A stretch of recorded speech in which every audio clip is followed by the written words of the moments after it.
First, Monia, I'd like to congratulate you on Heartbeats and in particular your performance. Yours is, of the trio, yours is the one that the critics have been raving about, and I think that's because your character assumes the empathetic centre of a film that quite often can feel rather aloof with all its allusions to subculture and retro stylings and arch visuals, and you put a human face on that, and I think it's a really complex role and certainly one of the best I've seen in the year so far. Thank you. So let's talk about Marie. Do you see her as having something more to offer than Frances and Nicholas? I mean, they're both, all three of them are really, really self-involved, but I feel that she is a lot more watchful and observant than the other two. You know, she's not as shallow, I don't think, in some way. Do you agree with this? Well, yeah, I think she's a... I mean, the character Frances, also the character that Xavier plays, is also a really quiet. I mean, he's a. I don't know. I just, yeah. I guess she's the only girl also in the three of them. So I think we maybe have a light on her because of that, and also because I think Xavier really likes to write for women. So he has this really way of complexity while he's writing for women. So he, as an actress, you can really experiment a lot of feelings in those characters, and it's quite interesting in a way. I mean, yeah, she definitely seems nicer and not as narcissistic to me of the three of them. Nicer than yeah, the she other? seems a bit nicer Really? and not as like up She looks a herself. pain in the ass at the beginning. Don't think so? She's really. Oh, I don't know. I think she's putting it on though. Yeah, of course, but I think she's well, really trying because you're to be like empathetic, them. but you have empathy on her. But she's a real. I mean, at the beginning you don't see that. I mean, you see the really like control freak, weird, ironic girl, and then of course there's this fragility who just. But anyway, it's good if you like her at the beginning. That's good. I think I don't know. I feel you know, very similar to her in a lot of ways. Perhaps that was why I was drawn to her, being, you know, socially frustrated, and I'm sure many people who watch this film would find her paralysing passiveness. They just find it frustrating. Yeah. So there's always that danger when you have a character like that of it becoming one note. So how do you make that engaging for an audience? Well, what I liked in the character is the fact that as an actress I had to create. So I had to create Marie while she's like being herself. Like, who is Marie? I had to create that, and then I had to create this because of like how she acts. I had to create a character that she's playing in life. So I have to play a character who had a second personality, you know, a social personality, like a way to get in relationship with people. So it was really interesting and complex as an actress to play with all those levels of the character. So I have the thing was more about like how to subtly like put the fragility of that character. So in some little moment in the. But not too much, you know, and so I had to, and she's a tragic comedy character, so it's just like, I think it's the way I see life too. So I really like to always put the thing is in characters, even it's a like really dramatic thing, or you know, because life is also like that. It's always like something get really dramatic at one point, and like 10 years later you see yourself and you're like, that was a really like fun. It's a really, it becomes a really funny thing, you know. It's all about that, and it's all about the cinema. Xavier is the tragic comedy thing, so it was kind of more like funny and interesting and a really good challenge as an actress than you know, just a basic character. I think people will see this as a rather fresh take on the love triangle, not because of any particular movements in the plot, but more in the handling of the story of unrequited love. The way it deals with how people go about getting or not getting what they want. And in that respect, the film is both comically absurd and very emotionally vulnerable. And I'm wondering if your real-life friendship with your co-stars was the enabler that enabled you to go both sides, either end of the spectrum, and feel safe doing it. I think I prefer to do that in that. I mean, it's as I said, it's life is tragicomedy. It's not. I hate like when sometimes there's like just first level on those movies, and you're like, yeah, well, it's just too serious. And I mean, it's just the way I see life too, and Xavier too. I think it's just because comedy is the way you can get through real honest feeling too, and get people touched, because they get touched by characters, you know, because they when you get humor. What is humor? Humor is really when you laugh is because you recognize yourself in the thing, you know, and so you recognize yourself, and then you get in a dramatic scene, and you just follow the character, and you just get touched by and you get into the emotion. So it's a really, I think it's the true way to get into emotions, you know, or real feeling and honest feelings. You know? You must get asked so much about the clothes in this film, but I want to talk more specifically about how that helps inform the character. Mm-hmm. Is it more than just thick rim spectacles, oversized shirts, and retro dresses? I mean, is that helping you psychologically? Of course, it was so easy. Like when for me, it's really not about us. It's not a fashion show. It's not about like showing really nice dress. You know, it was when I was. Because it wasn't written on a script, you know, it was just something that Xavier came with. So I was trying on those dresses, and then first of all, when you dress like that, you have to be more like, you have a way to get like how to say, stand, or you know, walk and present yourself to people. You know, there's something really feminine and really so it happened really with the hair too. It was clear that I didn't have to play the control freak. I mean, she was like, in the way she looks, she's a control freak. So already you see it. When you see, in a second, you see the character, and you see the fragility also, because when you see her in like, for example, when she's in a party, and it's one of the first time we see them in society, you realize that they're freak. You know, they're just weirdo, but romantic also, nostalgic, and then fragile, and you see everything in a dress, and it's so important for me. The way you can screw a character the way if he is not well dressed for his minding, you know, it's not a superficial thing for me. You're quite right. You can see it in the hair, because both you and Xavier have these very stiff. Yeah. The hair doesn't move, and yet you have, you know, the free spirit, who you're both lusting after, has these very unruly golden curls, Mm-hmm. you know, falling about all over the place. But in terms of the presentation, when you're putting on the dresses and everything, usually in a film, when they want to show you visually that a character is uncomfortable in their own skin, they will put them in clothes that don't quite fit right. They will give them a walk that isn't very attractive. That's true. But yours, on the other hand, you know, you look immaculate in that dress, and with the hair, and the walk is very self-possessed.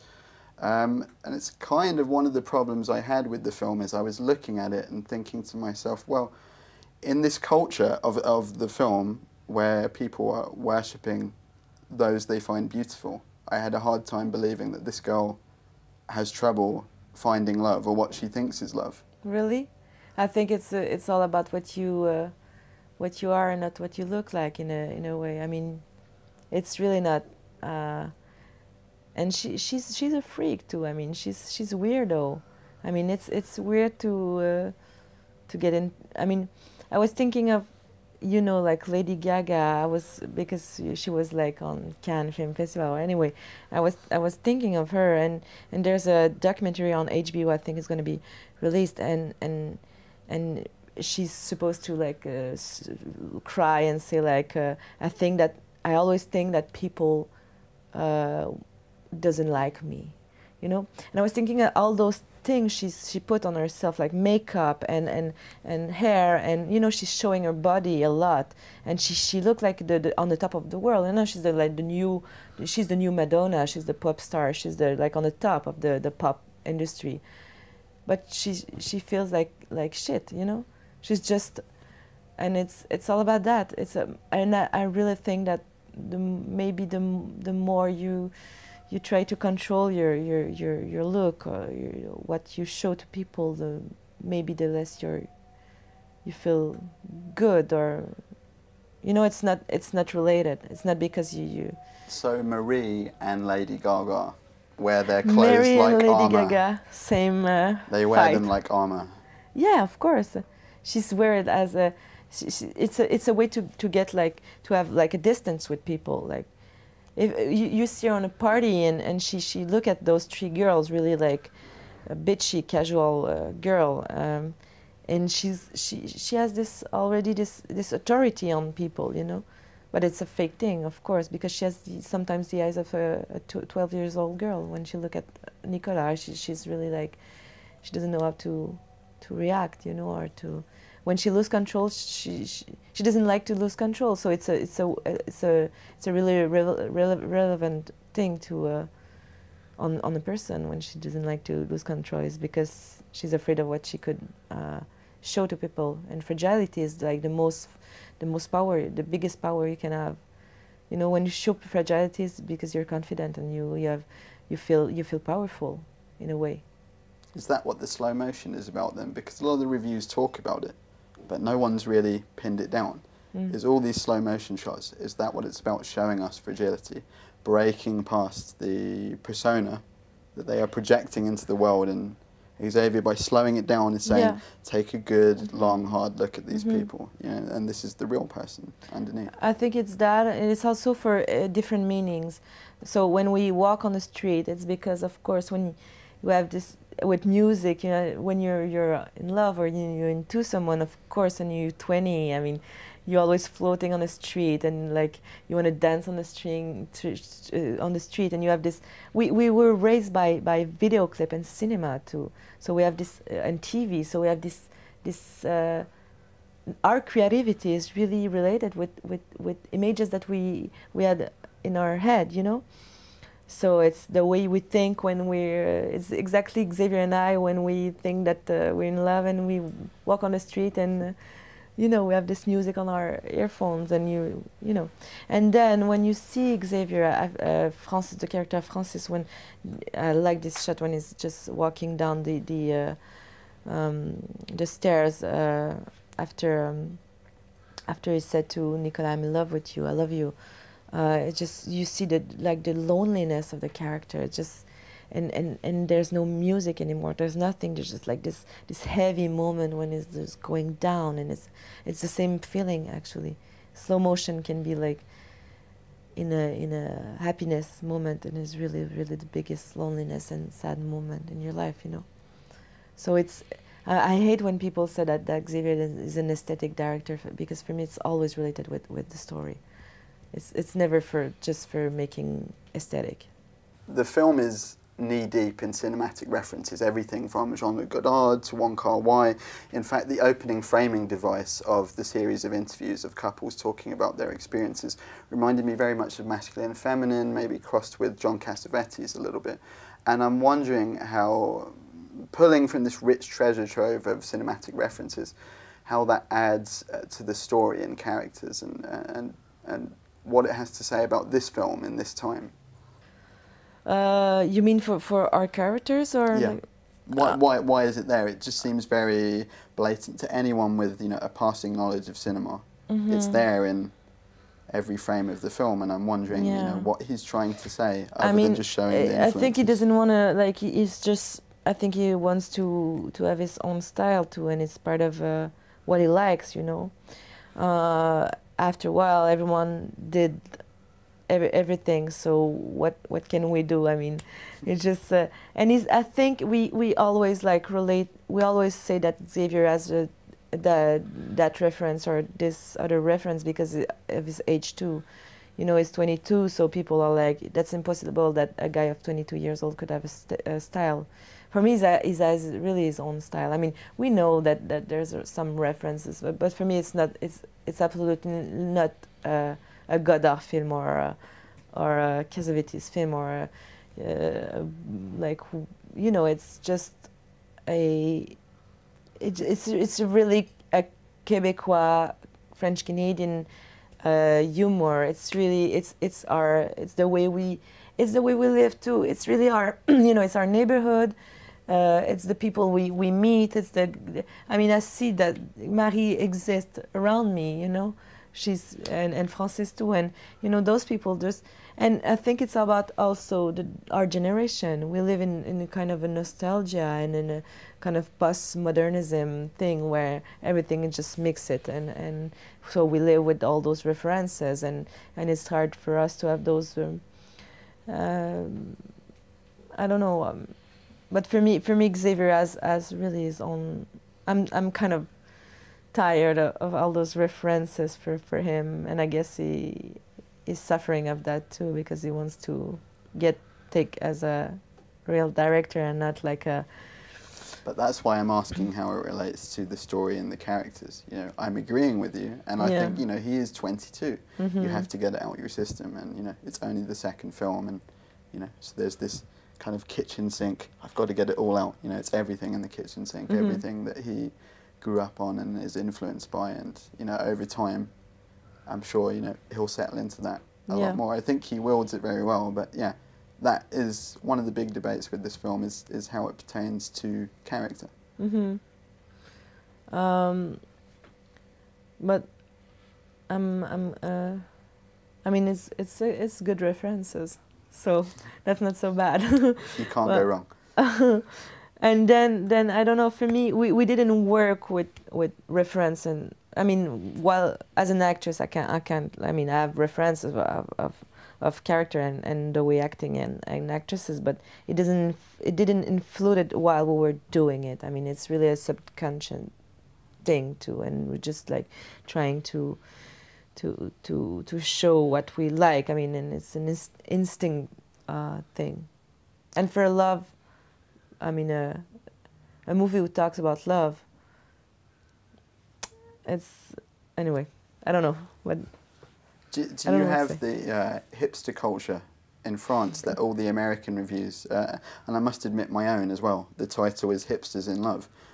Does this make, certainly in Canada it would make sense, but I'm wondering in Paris and elsewhere around the world, is this something that people have picked up on? Yeah, of course.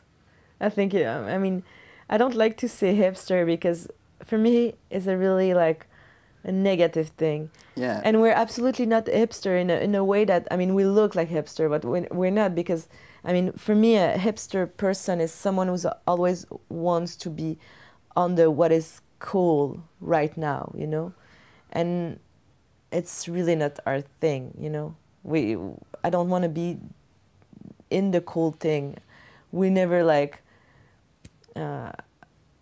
I mean, but I guess that hipsters really like Xavier, yeah. So that's the thing. But I think Xavier is always like a little bit further. How you say further? Further along, distance. Yeah, I mean, he's more for me from an avant-garde guy than a hipster. You know, hipster would mean that you just already like in a really like normal, as you know, everyone. And finally, I wanted to ask you about this time last year, a week ago, you were in Cannes doing the photo call for Heartbeats. Yeah. That must have been pretty incredible, you know, this early stage in your career. Crazy. Okay, can you talk about getting that kind of global exposure so early on? Well, Cannes is like the other world, like it doesn't exist. It's like hell, you know?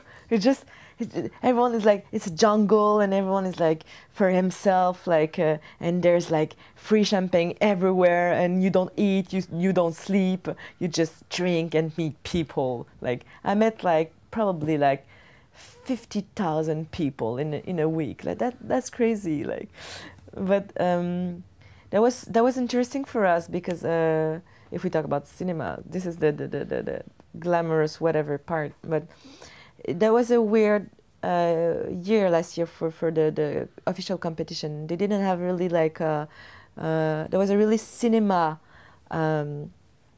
competition, but there wasn't that much superstar director like Tarantino or, you know, those like really Wong Kar-wai or whatever. You know, there wasn't like this year or the year before with.